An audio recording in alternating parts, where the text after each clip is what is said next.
Hello everyone, welcome back. This is my third project for Kitaholic kits for the month of August, and I'm doing another 12 by 12 layout. I am using the cover page of the paper pad that we received in the kit this month. We got an entire paper pad, which was fantastic, and I love this striped cover, but I wanted to obviously cover up the title because that had nothing to do with my layout. So all I had to do was strategically place my photos over this. Now you'll note that I actually didn't mat my photos onto anything, and that is because the background is already quite busy and I already had a white border around these photos. They were quite old photos of my daughter, so they're about 5 years old, these photos, or 6 years old, no, 5 years old, and they already had a border, and so I just really want to document them because I love these photos, and I've actually scrapbooked them a few times, but I just found them in my stash, and I thought the colors from my daughter's little outfit that she's wearing there is really, really good, and it matched the colors in the background. So I added that. I'm adding my title using some die cuts, the alpha that we got in the kit, and then also like a Heidi Swap alpha that I had in my stash.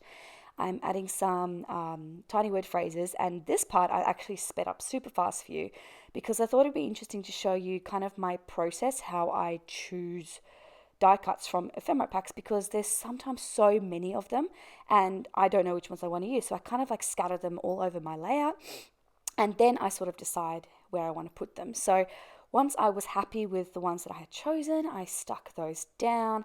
I love the little banners down the bottom. I thought they looked really cute how they were hanging down off that photo.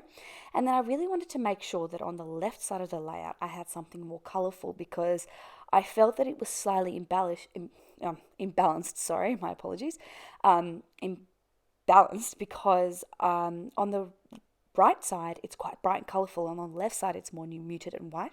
So I wanted to take those colors from the right side and put them into the left side, and that's why I use those little butterflies as well. And I'm pretty sure that my daughter's dress had butterflies on it too, so it works well. I'm adding a tiny little plant down the bottom, and then I'm adding my date. Now here is a little problem that I came across. This is from 2018, and my new stamp that I got is not doesn't go back to 2018 because my previous date stamp actually broke. So what I did is I just stamped the date, and then I'm going to write in 2018. It doesn't look perfect, but it doesn't look terrible either. So it works out just fine for my purposes, and no one's going to be able to tell. I'm not adding any journaling to this layout either, which is not something I often do, but honestly, like I said, I've scrapped these photos so many times. I will never, ever, ever forget the circumstances surrounding this photo, and it was basically when Emma was younger. I used to just have so many like little photo shoots with her, and this was one of them, and it's usually just to show off the cute outfits that she had been given. So I am now creating a little cluster of these enamel dots, and I'm also going to add some stars to that, I believe.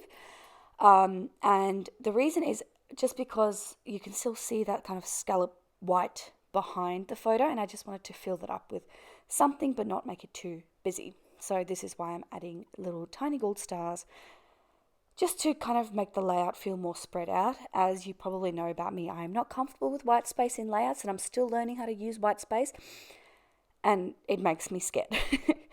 I'm just adding a black border. That's something I did in basically all my layouts this month. I just really like how a clean black border looked around all of the layouts that I did. And I don't always do that, but this particular month I did. Now, this layout is basically done. It was very, very easy. I'm adding a few little dotty dots with my pen, and then this one will be done. I wanted to focus on something simple but striking, and the cover paper on this paper pad was perfect for that because I loved how that rainbow of colors blend into each other. But that is pretty much it. Thank you so much for joining me. I'll see you all next week. Bye.